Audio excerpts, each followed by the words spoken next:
സ്തുതി, ആരാധന എന്ന് പറയുന്നത് വലിയ ഇഷ്ടമാണ്. എന്നാൽ കർത്താവിൽ ആരാധിക്കുന്ന ദൈവവൈതലെ, ഇന്ന് രാത്രി ഈ വചനം ഞാൻ ധ്യാനിക്കുമ്പോൾ സ്തോത്രം, സ്തുതി, ആരാധന എന്ന് പറയുകയല്ല.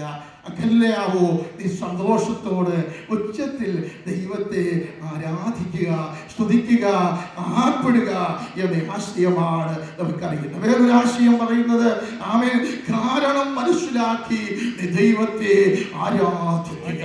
നീ എങ്ങനെയാണ് രക്ഷിച്ചതെന്ന് മനസ്സിലാക്കി ദൈവത്തെ സ്തുതിക്കാൻ തുടങ്ങുമ്പോൾ ആരും പറയണ്ട കൈയടിക്കാൻ, ആരും പറയണ്ട ആരാധിക്കാൻ. കാരണഭൂതനായവൻ നിനക്ക് വേണ്ടി ഇറങ്ങി വന്നു. എന്ന പദത്തിൽ നിന്ന് നമുക്ക് മനസ്സിലാക്കുവാൻ കഴിയുന്ന കാര്യം, അതിന്റെ കാരണങ്ങൾ അതിന്റെ പുറകിലുണ്ട്. അതുകൊണ്ട് ഞാൻ സന്തോഷിക്കുകയാണ്. ഈ രീതികളിലൊക്കെ അവൻ ഖൈറോ എന്ന വാക്കും നമുക്കറിയാവുന്നതാണ്. അത് സന്തോഷത്തിന്റെ പ്രകടനങ്ങൾ പുറത്തു കൊണ്ടുവരികയാണ്. അവൻ ബന്ധനത്തിലാണെങ്കിലും ഒരു പ്രകടനം പുറത്തു വരികയാണ്. അത് യേശുവിൽ വിശ്വസിക്കുന്ന ദൈവത്തിന്റെ മൈതലെ ഖൈറോ എന്ന പദം നീ വിശ്വസിക്കുന്നുവെങ്കിൽ നിന്റെ ബന്ധനങ്ങൾ അഴിയുന്ന രാത്രിയാണ്. ദൈവത്തിന്റെ സ്വന്തം പൗലോസ് കാരാഗ്രഹത്തിലായിരിക്കുമ്പോൾ ഈ ആശയത്തിലാണ് ഇവർ സന്തോഷിക്കാൻ പറയുന്നത്. ശരിയെങ്കിൽ സ്വന്തം അധ്യായങ്ങളിൽ യേശുക്രിസ്തുവിനെ ഉയർത്തുമ്പോൾ എല്ലാ ആശയങ്ങളിലും കൊണ്ടുവരുന്ന ഒരു കാര്യം, എന്തെല്ലാം വിഷയം വന്നാലും എനിക്ക് നിങ്ങളോട് പറയാനുള്ളത് സന്തോഷം.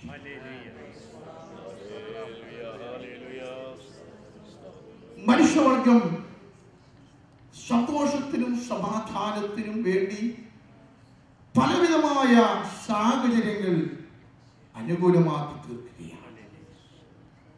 അനേക പ്രോഗ്രാമുകൾ, അനേക പാർട്ടികൾ, അനേക ക്രമീകരണങ്ങൾ ചെയ്ത് എന്റെ ജീവിതം എങ്ങനെയും സന്തോഷമാക്കി.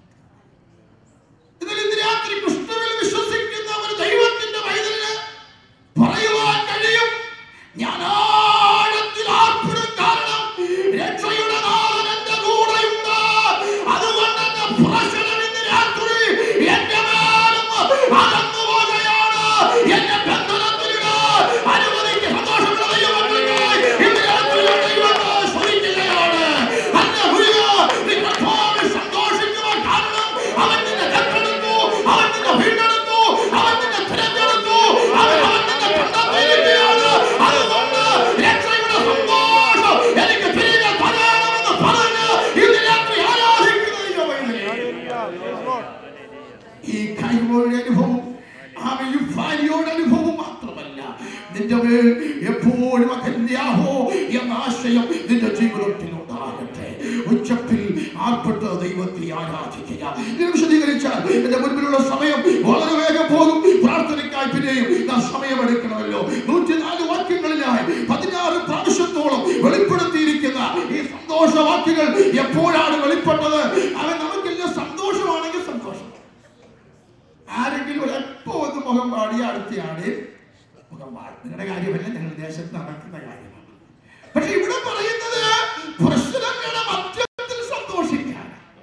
ഇത് ദൈവം എന്ന് ഏൽപ്പിച്ചാകട്ടെ. നിങ്ങളോട് പറയാം, ഒരു നിസ്സാര സഹോദരൻ അല്പം മുഖം പാടിയാൽ അടുത്തയാളെ മുഖം പാടിയ, ഒരു സഹോദരി ഒരു അല്പം മുഖം പാടിയാൽ അടുത്തയാൾ ക്ഷണിച്ചു. അതല്ല, നീ നിന്നിൽ തന്നെ സന്തോഷിക്കുക. ഞാൻ ആ വചനത്തിലൂടെ കടന്നു വരാൻ പോവുകയാണ്.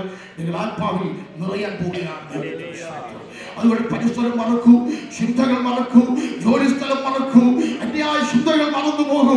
യേശുവിന്റെ സാന്നിധ്യത്തിലേക്ക് വരൂ.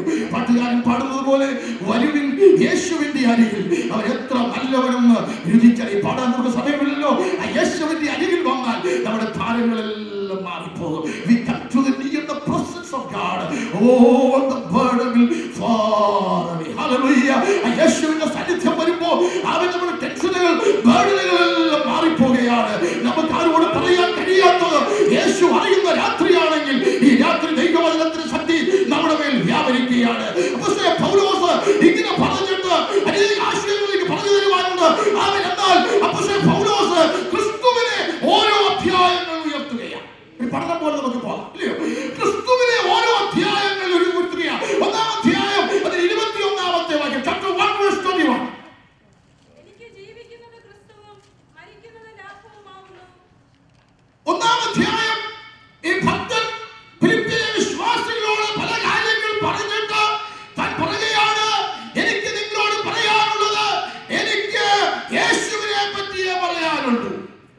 നിങ്ങളും പലയിടങ്ങളിൽ പല രീതികളിൽ കൂടുമ്പോൾ പലത് പറയാൻ ശ്രമം നടത്തി ആരും അറിയാതെ കാതോർത്ത് പരിപക്ഷത്തും മറുപക്ഷത്തും ആളുകൾ ഇരിക്കുമ്പോൾ നാം പറയുന്നത് നാം അറിയുന്നില്ലെങ്കിലും ഭക്തന്മാർ ഒന്നിച്ചു കൂടുമ്പോൾ യേശുവിനെ പറ്റി പറയാനുണ്ട്.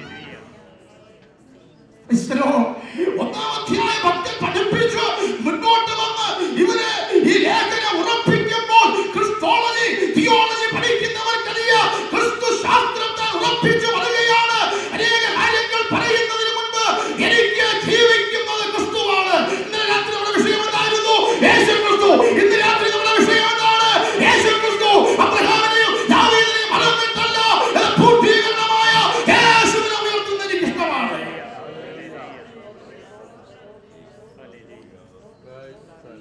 Praise the Lord. Hallelujah.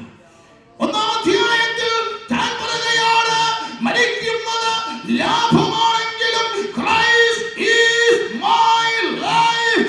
എന്റെ സന്തോഷത്തിന്റെ മുഴുവൻ കാരണമെന്ന് പറയുന്നത് ക്രൈസ്റ്റ് ആണ്. ക്രിസ്തു എന്റെ ജീവനാണ്. തന്റെ ജീവനായ രക്തം എനിക്ക് വേണ്ടി ഊറ്റി തന്നതുകൊണ്ട് ഞാൻ അവനിൽ വിശ്വസിച്ച് ഈ ക്രിസ്തുവിന്റെ അനുഭവത്തിൽ ഞാൻ ആയിരിക്കുമ്പോൾ എനിക്കൊരു കാര്യം അറിയാം. Christ is my life. വാത്സല്യ യുവതി വാക്യന്മാരെ, സഹോദരി സഹോദരന്മാരെ, ഈ ഫിലിപ്പിയ ലേഖനം ഇവിടെ ധ്യാനിക്കുമ്പോൾ ഇന്ന് രാത്രി നാം ധ്യാനിക്കുമ്പോൾ ഒരു കാര്യം മറക്കരുത്. യേശുവിനെ വിട്ടുള്ള ഒരു കാര്യവും അപ്പോസ്തലന്മാരുടെ ജീവിതത്തിലില്ല. എനിക്കും നിങ്ങൾക്കും അങ്ങനെ ഉണ്ടാകാൻ പാടില്ല. അതുകൊണ്ടാണ് കർത്താവിദാസൻ പറയുന്നത്, നിങ്ങൾ സന്തോഷിക്കുവാൻ, ഉച്ചത്തിൽ ആർപ്പിടുവാൻ, ദൈവശബ്ദം കേൾക്കുവാൻ ഇടയാകുന്നതിന്റെ പിന്നിലെ രഹസ്യം ഈ ലേഖനത്തിൽ തന്നെ ആഗ്രഹങ്ങളും ആവശ്യങ്ങളും പറയുന്നുണ്ടെങ്കിലും ക്രിസ്തുവിനെയാണ് ഉയർത്തുന്നത്. ഇന്ന് രാത്രി എത്ര പ്രിയപ്പെട്ടവർക്ക് ഈ ദേശത്ത് നിങ്ങളുടെ ജോലിയുടെ മധ്യത്തിൽ, പ്രതിബന്ധങ്ങളുടെ മധ്യത്തിൽ, സന്തോഷ അനുഭവത്തിന്റെ മധ്യത്തിൽ ഈ യേശുവിനെ ഉയർത്താൻ കഴിയും. ഇല്ലായ്മ പറയുവാനല്ല, യേശുവിനെ ഉയർത്താൻ നമ്മുടെ ജീവിതത്തിൽ ഇടയാകുന്നെങ്കിൽ ക്രിസ്തോളജി, ക്രിസ്തു ശാസ്ത്രം സ്ഥാപിക്കുകയാണ്.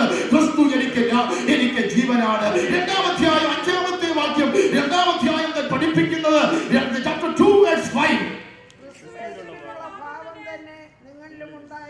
രണ്ടാം അധ്യായത്തിൽ പഠിപ്പിക്കുകയാണ്, ദൈവത്തിന്റെ ജനമേ, നിങ്ങൾ ഭാരപ്പെടുന്നത് എന്തെല്ലാം വിഷയത്തിലാണെങ്കിലും Christ is my model and he is my example. അവൻ ക്രിസ്തു എന്റെ മാതൃകയാണ്. അവൻ സൗമ്യതയുള്ളവനാണ്, അവൻ താഴ്മയുള്ളവനാണ്, ഏഴ് പടികൾ താഴോട്ടിറങ്ങിയവനാണ്. സ്വർഗ്ഗത്തിൽ നിന്ന് ഇറങ്ങിയ യേശു എന്റെ മാതൃകാ പുരുഷനാണ്. ഹല്ലേലൂയ. നിങ്ങൾ ആരെയും മാതൃകയായി മുന്നോട്ട് നോക്കണ്ട, യേശുവിനെ മാത്രം നോക്കൂ. ഫിലിപ്പിലെ വിശ്വാസികളെ, ഈ അസംബ്ലി സ്കോഡിൽ വിവിധ ഇടങ്ങളിൽ വന്ന് ആരാധിക്കുന്ന ദൈവമക്കളെ, കഴിഞ്ഞ നാളിൽ നീ പട്ടുപോകാഞ്ഞത്, നീ തളർന്നു പോകാഞ്ഞത് എന്തുകൊണ്ടെന്നറിയാമോ? മാതാവേ, പിതാവേ, അവൻ നിനക്ക് നല്ലൊരു മാതൃക വെച്ചു പോയിരിക്കുകയാണ്. He is the example. When we look to him, he is the great example for you.